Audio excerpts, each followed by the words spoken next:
All right, thank you. Yeah, unfortunately, I don't have a copy of Sam Harris's book Free Will, but I might have a copy of Free Willy somewhere around here.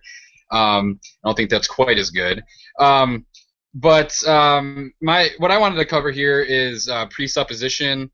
It can be related to the ontological argument, and Tyler briefly mentioned how they sometimes, a lot of times in apologetics, you'll get these kind of like word games where they play semantics with you, where they say like, oh well, I don't agree with how you're defining that word, and here's how I define it. And I spend a lot of time going back and forth over the definitions of words and things like that instead of actually what the crux of the argument is. So that's just something that I've noticed and that you should be aware of if you ever delve into these types of debates or arguments with people.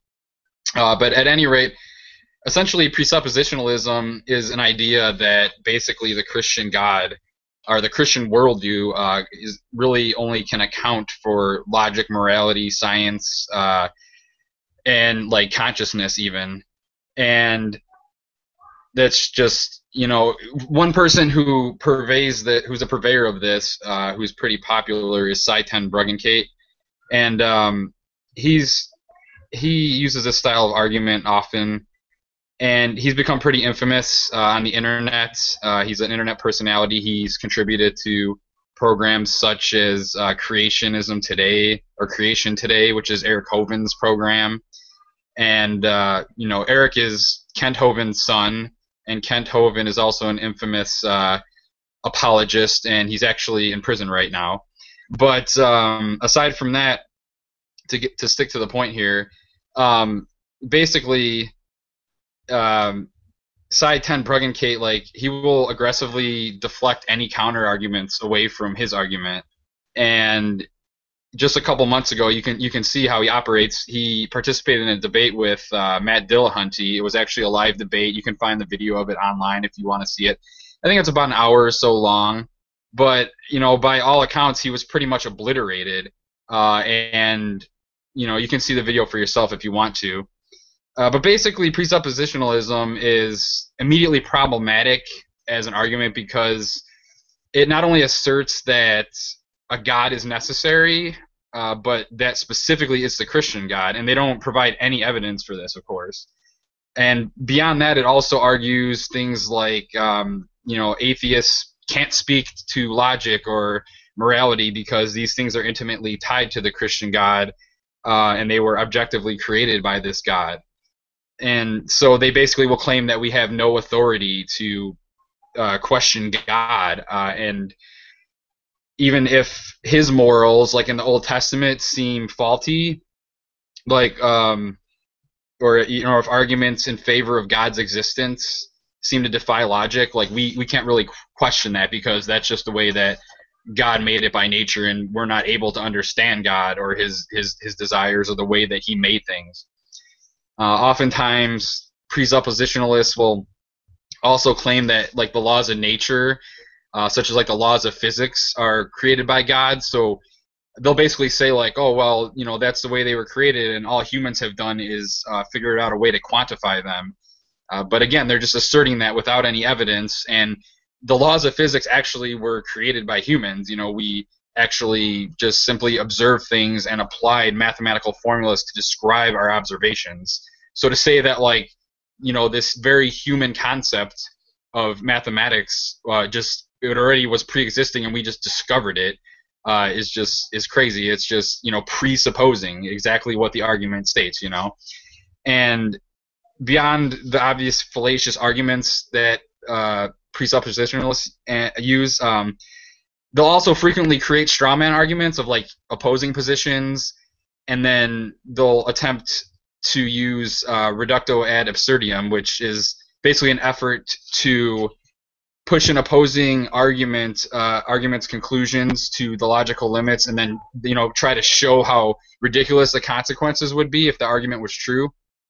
And so, like, an example of this is when they say that there's no crocoducks or some other crazy intermediate species that they came up with, or we don't see fish evolving into monkeys, then evolution isn't true. So that's the type of argument that that a presuppositionalist might use.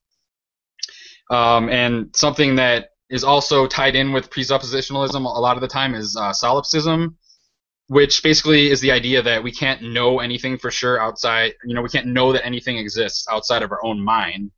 And this kind of extends a little further out to like we can't know anything without God. And of course it's the Christian God. And so basically they'll dismiss any evidence and logic-based arguments and rebuttals because they'll just claim that we can't know with 100% certainty that it's true, but that we do know that God exists. So ultimately, as far as presuppositionalists go, the reason behind their arguments is circular, for sure, and really the only manner that counter-arguments are dealt with in this is that they misrepresent them or they deflect them, and then they claim that God's will is inarguable.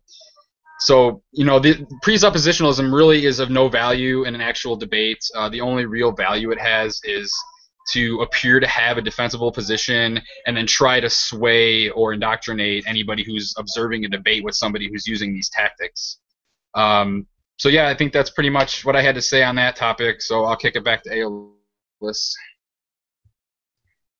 So you said something there that I wanted to bring up. You were talking about how, this was earlier when you began, about how God says something and we don't understand it, therefore that's just the way it is. It's almost kind of like the mafia boss analogy there. But also that might equals right, that just because God says something, then it is automatically true, and that we're unable to question it. And all things should, as we discussed before, all things should be criticized, and especially ideas should definitely be criticized to see if the idea is a positive idea, or if it is a negative, or if it's somewhere in the middle. Is it beneficial at all? So ultimately, the presentation of these arguments tonight should lead to one simple conclusion, which is, if your God exists, then you need to prove it. You need to provide some substantial evidence, not a weak apologetic argument, to try to make an excuse for your God. If he exists, prove it. Prove his existence. Some substantial peer-reviewed evidence, and not that, oh, I feel it in my heart that he exists, or he spoke to me. It needs to be something that we can reproduce and test. So if you guys would like to chime in there, we could go ahead and convert this thing to a discussion since we have some time left.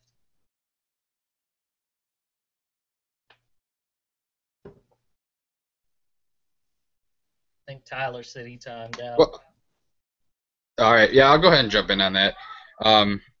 Yeah, I mean, that's the thing, is like all these arguments, they pretty much just dismiss evidence and logic, and they're just, they kind of propose that God is a necessary precondition of things, and that without accepting that God exists, you can't really make an argument. And that's why I think all of these arguments are just really the last ditch effort of like Christians. I mean, it's mostly, we're talking pretty much about Christian apologetics, and the people that espouse these kind of arguments tend to be Christians. The most famous ones are Christians, so we can stick to that. But yeah, basically it's like they're kind of like the last ditch effort at defending what they believe in, because there's so much overwhelming evidence against it and so many arguments against it that they kind of appeal to these nebulous arguments and claim that, another thing is like, Eric Hovind uses a lot, and it's something that Josh Fierstein used in his videos too, and basically saying, oh, well, human knowledge is only this tiny dot in this massive sea of ignorance, and how do you know that God doesn't exist in this massive sea of human ignorance? We only know so much about the knowledge of the universe. So again, and that kind of speaks to what I was trying to say about like solipsism. It's like, oh, it's we don't know for sure that anything exists, or what we do know exists, or what we do think to be true is just this tiny bit in a massive sea of potential knowledge. So they kind of appeal to that, and it's like the ultimate God of the gaps argument, because gods have always been hiding in the gaps of our scientific ignorance, or throughout history as religions evolved, God might have lived in like on top of a mountain, and then he's living beyond the heavens, and now he's beyond space and time. So they're just basically hiding their God in human ignorance wherever they can, and this is pretty much the ultimate form of it. There's nowhere else to really go.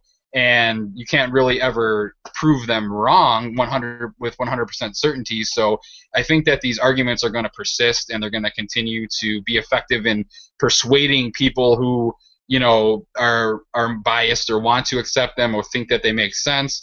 So I think that's why it's important that we have these discussions to address these arguments and show why they're faulty and really why they're lacking in logic and reason.